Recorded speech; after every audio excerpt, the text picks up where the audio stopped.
وعن عبد الله بن مسعود رضي الله عنه قال قال رسول الله صلى الله عليه وسلم: من قرأ حرفا من كتاب الله تعالى فله حسنة، والحسنة بعشر أمثالها، لا أقول ألف لام ميم حرف، ولكن ألف حرف ولام حرف وميم حرف.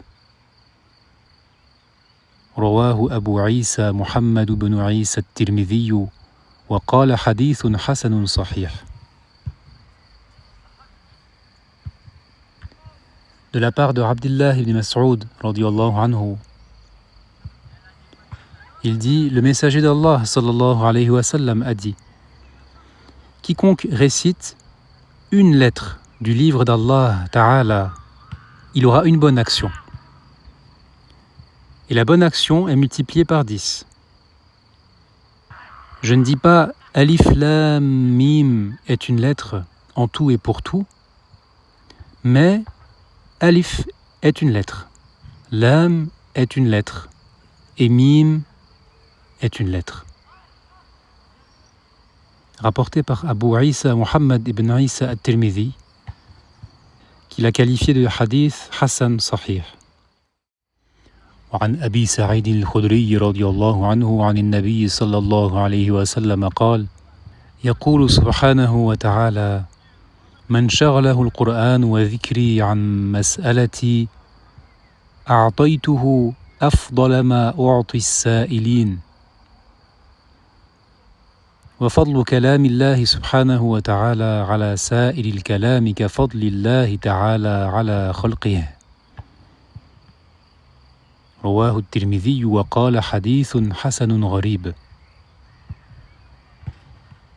D'après Abu Sa'id al-Khudri, qu'Allah l'agrée, il mentionne, le prophète a dit, sallallahu alayhi wa sallam, Allah, glorifié soit-il, a dit: celui qui a été occupé par le Coran et par mon zikr, au point de ne pas me faire des demandes dans ses invocations, je lui accorde ce qu'il y a de meilleur que ce que j'accorde à ceux qui demandent, ceux qui invoquent.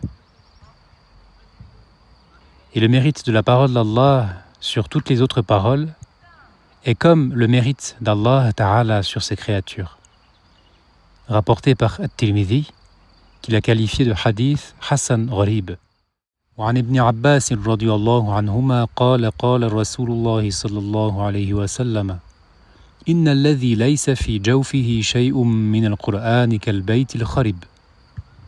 رواه الترمذي وقال حديث حسن صحيح.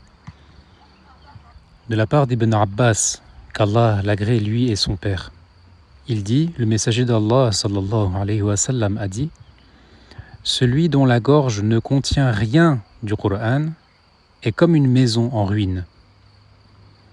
Rapporté par At-Tirmidhi, qui l'a qualifié de hadith Hassan Sahih.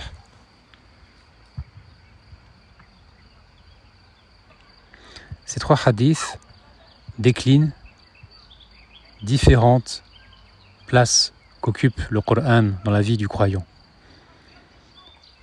Le premier hadith nous dévoile l'arithmétique qu'Allah a spécifiée pour ses esclaves. Chaque lettre récitée, pas chaque mot, pas chaque verset, mais chaque lettre, elle vaut 10 bonnes actions. Et le prophète sallallahu alayhi wa sallam, il précise soigneusement que Alif Lam Mim contient bel et bien 3 lettres et non pas une seule.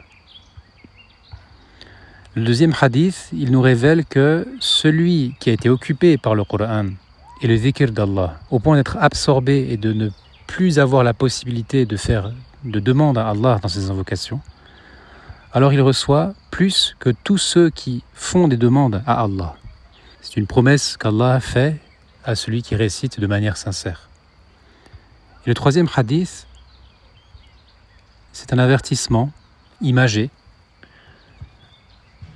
Une gorge qui ne récite pas, une gorge dépourvue de Coran, quelqu'un qui ne récite pas le Coran, il est comme une maison sans vie, en ruine.